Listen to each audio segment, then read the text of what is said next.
আজকের গুরুত্বপূর্ণ আঞ্চলিক সংবাদে সবাইকে জানাই স্বাগতম। আজ হলো 22 ফেব্রুয়ারি রবিবার।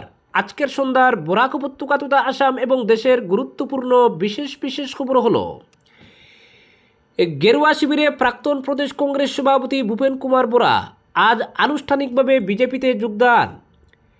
শিলচর বাইপাসে গণধর্ষণের শিকার যুবতী।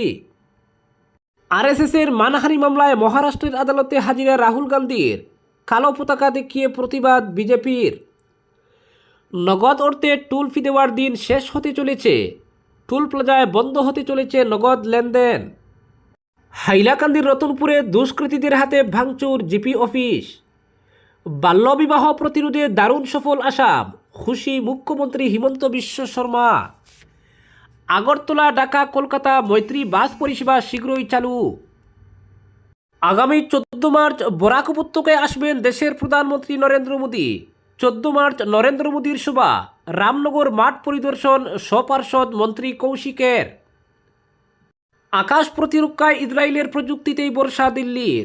মোদীর সফরেই চূড়ান্ত হবে সামরিক সমঝোতা। স্বামীর বেতন কত জানার অধিকার নেই স্ত্রীর, রায় রাজস্থান হাইকোর্টের। শিশুদের যৌন হেনস্থা, শঙ্করাচার্য অবিমুক্তেশ্বরানন্দের বিরুদ্ধে মামলা রুজুর নির্দেশ আদালতের। এবং সর্বশেষ খবরটি হল খামেনি ও তার উত্তরসূরিকে হত্যার ষড়যন্ত্র করছেন ডোনাল্ড ট্রাম্প, চাঞ্চল্যকর দাবি মার্কিন সংবাদ মাধ্যমের। রমজানে ইরানে হামলা, ট্রাম্পের সামরিক অভিসন্ধি ঘিরে বিশ্বজুড়ে উদ্বেগ। এবারে শুনুন বিস্তারিত খবর। আজ থেকে আনুষ্ঠানিকভাবে গেরুয়া শিবিরে যোগ দিলেন ভূপেন বরা।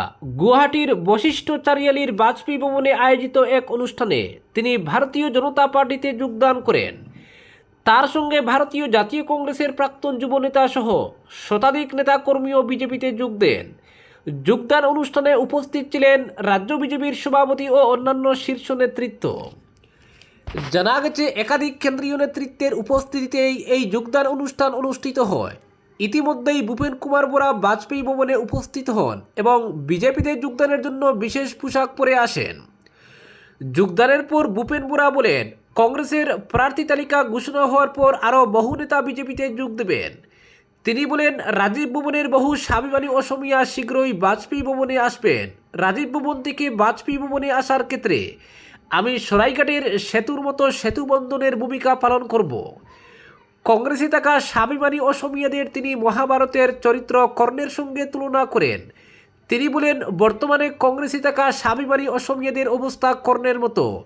কর্ণের মৃত্যু নিশ্চিত জেনে তার মা কুন্তী তাকে পাণ্ডবদের পক্ষে যেতে বলেছিলেন, কিন্তু কর্ণ তার প্রতিশ্রুতি রক্ষা করে দুর্যোধনের পাশেই ছিলেন।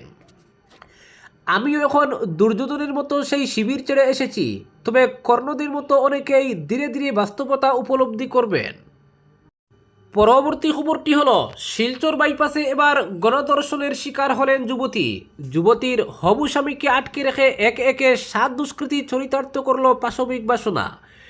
বাইপাসের চ্যাংকুড়ি রোড সংলগ্ন এলাকায় গত বৃহস্পতিবার রাতে ঘটে এই নারকীয় ঘটনা। কেন্দ্রীয় মন্ত্রী অমিত শাহ এবং মুখ্যমন্ত্রী হিমন্ত বিশ্ব শর্মার সফরকে ঘিরে তখন জেলায় পুলিশের সক্রিয়তা ছিল তুঙ্গে। এরই মাঝে ঘটে যায় এমন নারকীয় ঘটনা। নির্যাতিতার বয়ান অনুযায়ী তার বিয়ের সামনেই হবু স্বামী শিলচরেরই বাসিন্দা। বৃহস্পতিবার রাত 8টা নাগাদ তিনি হবু স্বামীর সঙ্গে গাড়িতে করে বাইপাসের দিকে ঘুরতে গিয়েছিলেন। বাইপাসের চ্যাংকুড়ি রোডের কাছে গাড়ি থামিয়ে ভেতরে বসে তারা গল্পগুজব করছিলেন। হঠাৎ করে সেখানে একটি থার গাড়িতে চড়ে হাজির হয় 7 দুষ্কৃতী যুবক। দুষ্কৃতীরা তাদের গাড়ির কাছে নিজেদের গাড়ি থামিয়ে নেমে আসে। এরপর সুরা দেখিয়ে কয়েকজন মিলে তার হবু স্বামীকে টেনে নিয়ে যায় কিছুটা দূরে। সেখানে হবু স্বামীকে আটকে রেখে দুষ্কৃতীরা একের পর এক তার উপর চরিতার্থ করে পাশবিক বাসনা। সে সময় আশপাশে ছিলেন না অন্য কেউ, আর সুরা দেখিয়ে তাকেও চুপ থাকতে বাধ্য করে পর্যায়ক্রমে 7 জন তার উপর চরিতার্থ করে পাশবিক বাসনা। জানা গেছে 7 নরপশুর মধ্যে একজনকে যুবতী চিনতে পেরেছেন। শহরের আশ্রম রোড এলাকার বাসিন্দা ওই যুবক সহ তার সঙ্গীদের পুলিশ বর্তমানে খুঁজছে। পরবর্তী খবরটি হল 2014 সালের একটি মানহানির মামলায় শনিবার কংগ্রেস সাংসদ ও লোকসভার বিরোধী দলনেতা রাহুল গান্ধী মহারাষ্ট্রের ভিওয়ান্ডি ম্যাজিস্ট্রেট আদালতে হাজিরা দিলেন। মামলাটি দায়ের করেছিলেন রাষ্ট্রীয় স্বয়ংসেবক সংঘের কর্মী রাজেশ কুন্তে। এদিন রাহুল তার নতুন জামিনদার হিসেবে দলের মহারাষ্ট্র প্রদেশ সভাপতি হর্ষবর্ধন সাপকালের নাম উপস্থাপন করেন।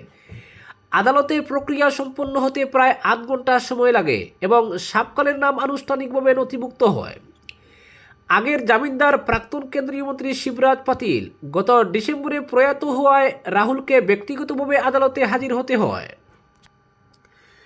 তার আইনজীবী নারায়ণ আয়ার জানান, সমস্ত আইনি প্রক্রিয়া সফলভাবে সম্পন্ন হয়েছে এবং ভবিষ্যতে শুনানিতে রাহুল ব্যক্তিগত হাজিরা থেকে স্থায়ী অব্যাহতি পেয়েছেন। মামলার সূত্রপাত 2014 সালের লোকসভা নির্বাচনের সময়। কুন্তের অভিযোগ, সোনালী গ্রামে এক জনসভায় রাহুল বলেছিলেন মহাত্মা গান্ধী হত্যার পিছনে সঙ্ঘের হাত ছিল। তার দাবি, এই মন্তব্য মিথ্যা এবং সঙ্ঘের ভাবমূর্তি ক্ষুণ্ণ করেছে। ভারতীয় দণ্ডবিধির 500 ধারায় তিনি মানহানির অভিযোগ দায়ের করেন। বিচার পূর্বে কুন্তের জেরা ইতিমধ্যেই সম্পন্ন হয়েছে, এখন তদন্তকারী আধিকারিকের জেরা শুরু হবে। তবে এদিন আদালতে পৌঁছানোর পথে রাহুলকে বিজেপি কর্মীদের বিক্ষোভের মুখে পড়তে হয়। থানে জেলায় বিজেপি কর্মীরা রাহুলকে কালো পতাকা দেখিয়ে প্রতিবাদ প্রদর্শন করেন। এআইএসএফে কংগ্রেস কর্মীদের শার্ট খুলে খালি গায়ে প্রতিবাদের জবাবেই বিজেপির এই বিক্ষোভ। পরবর্তী খবরটি হলো, নগদ অর্থে টোল ফি দেওয়ার দিন শেষ হতে চলেছে। আগামী অর্থবর্ষ থেকেই সারা দেশের টোল প্লাজায় চালু হবে একেবারে ডিজিটাল পেমেন্ট ব্যবস্থা। কেন্দ্রীয় সরকারের পরিকল্পনা অনুযায়ী 2026 সালের 1 এপ্রিল থেকে জাতীয় মহাসড়ক কর্তৃপক্ষ অর্থাৎ এনএইচআই সম্পূর্ণ ডিজিটাল টোলিং ইকোসিস্টেম চালু করবে। এর ফলে টোল প্লাজায় নগদ লেনদেন বন্ধ হয়ে যাবে। টোল ফ্রি কেবলমাত্র ফাস্ট্যাগ অথবা ইউনিফাইড পেমেন্টস ইন্টারফেসের মাধ্যমে নেওয়া হবে। এনএইচএআই জানিয়েছে, এই পদক্ষেপে যানজট কমবে, টোল আদায়ের স্বচ্ছতা এবং হাইওয়ে যাত্রা আরও মসৃণ হবে।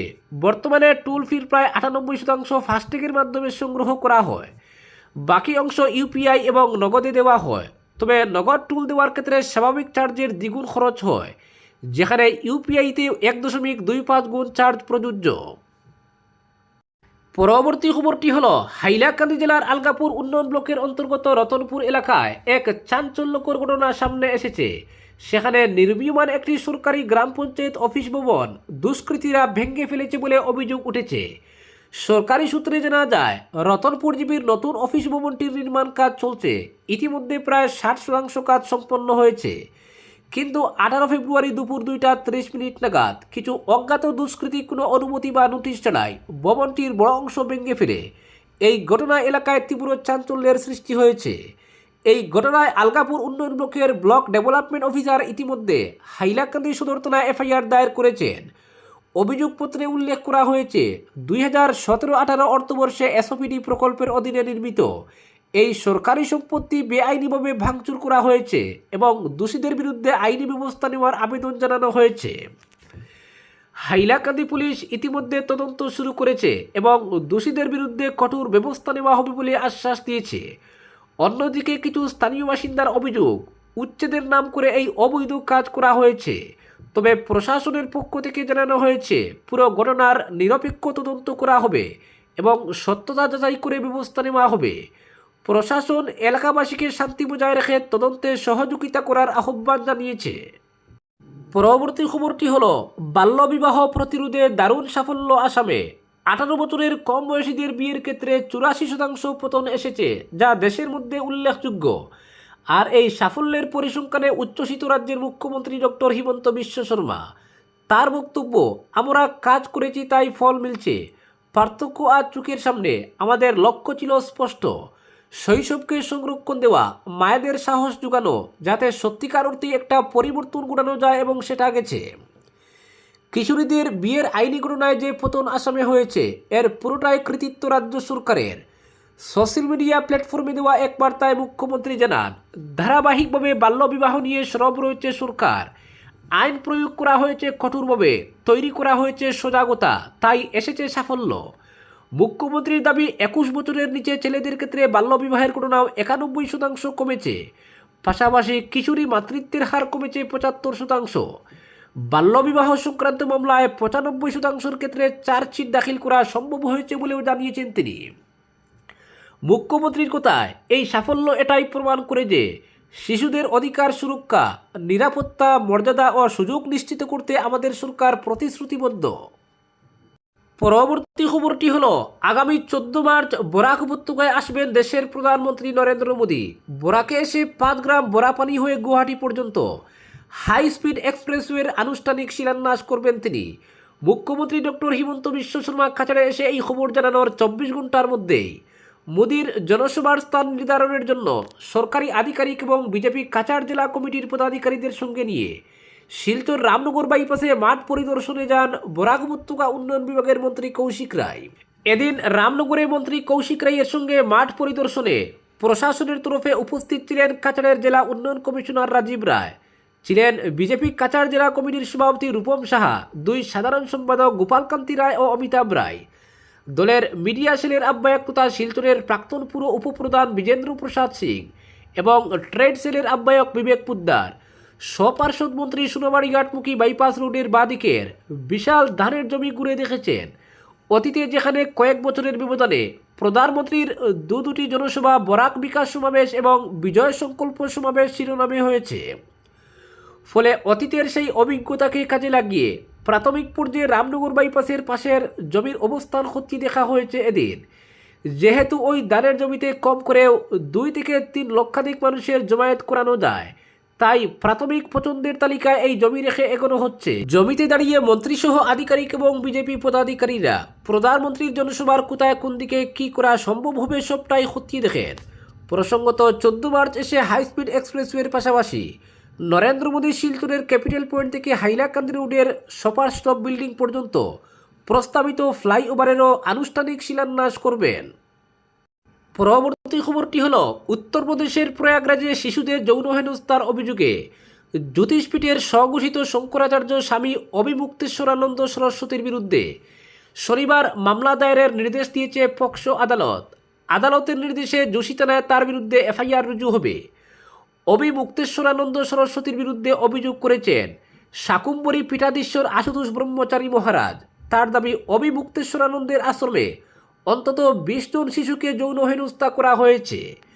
আদালতে জমা দেওয়া একটি সিডিওতে আশ্রমের ভিতরে নির্যাতনের প্রমাণ রয়েছে বলেও দাবি করেন তিনি।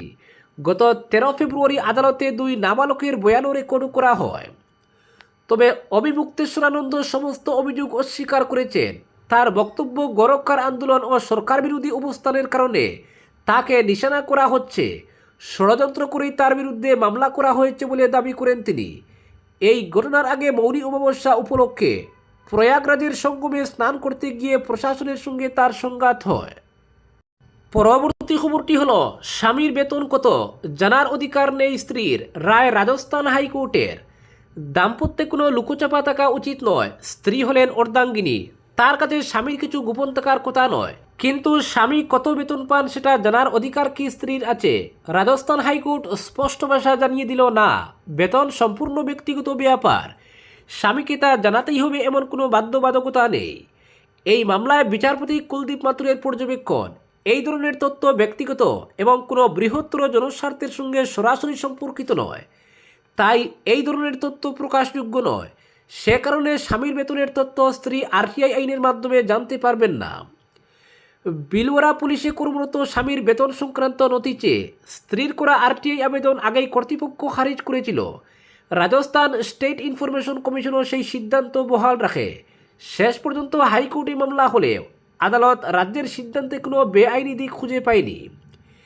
এ প্রসঙ্গে সুপ্রিম কোর্টের গিরিশচন্দ্র দেশপান্ডে বনাম সিআইসি মামলার রায় উল্লেখ করে বলা হয়, কর্মচারীর পারফরমেন্স ও বেতন সংক্রান্ত বিষয়ে নিয়োগকর্তা ও কর্মচারীর মধ্যেকার সম্পর্ক যা ব্যক্তিগত তথ্যের আওতায় পড়ে। অন্যদিকে মধ্যপ্রদেশ হাইকোর্ট বৈবাহিক মামলায় স্থানান্তরের আবেদনে নতুন দৃষ্টিভঙ্গি দিয়েছে। আদালত জানিয়েছে, শুধুমাত্র স্ত্রীর সুবিধাই একমাত্র বিবেচ্য নয়। ভিডিও কনফারেন্সিংয়ের মতো প্রযুক্তি থাকলে তা ব্যবহার করে দূরবর্তী আদালতে হাজির দেওয়া সম্ভব। বিচারপতি দীপক খুঁটের পর্যবেক্ষণ, সাক্ষ্য গ্রহণ ছাড়া অধিকাংশ শুনানি অনলাইনে হতে পারে, প্রয়োজনে যাতায়াত খরচ স্বামী বহন করবেন। এই রায়ের ফলে স্পষ্ট হলো যে পরিবারের সদস্য হলেও ব্যক্তিগত তথ্য জানার অধিকার সীমিত। আরটিআই আইন মূলত জনস্বার্থে তথ্য প্রকাশের জন্য, ব্যক্তিগত সম্পর্কের কারণে নয়। পরবর্তী খবরটি হলো 25 ফেব্রুয়ারি দুদিনের ইসরায়েল সফরে যাচ্ছেন প্রধানমন্ত্রী নরেন্দ্র মোদী। তার এই সফরে প্রতিরক্ষা সহযোগিতা নিয়ে তৈরি হয়েছে জোর জল্পনা। কারণ ভারতের আকাশকে সুরক্ষিত করতে ইসরায়েলের প্রতিরক্ষা ব্যবস্থাতেই ভরসা দিল্লির। তাই নির্ধারিত এই সফরে নিরাপত্তা সহযোগিতা সংক্রান্ত একটি সমঝোতা চুক্তি সই হওয়ার সম্ভাবনা রয়েছে, যদিও পৃথক কোনো বড় প্রতিরক্ষা চুক্তি ঘোষণার সম্ভাবনা কম বলে সূত্রের খবর। ভারতীয় সেনার অস্ত্রভাণ্ডারে ইসরায়েলি প্রযুক্তির ব্যবহার নতুন নয়। বালাকোট অভিযানে স্পাইস বোমা থেকে শুরু করে অপারেশন সিন্দুরে হেরন টিভি ড্রোন ও ফ্যালকন এওয়াক্স ব্যবহারের নজির রয়েছে। এবার দ্বিপাক্ষিক প্রতিরক্ষা সহযোগিতা আরও এক ধাপ এগোতে চলেছে আকাশ প্রতিরক্ষার ক্ষেত্রে।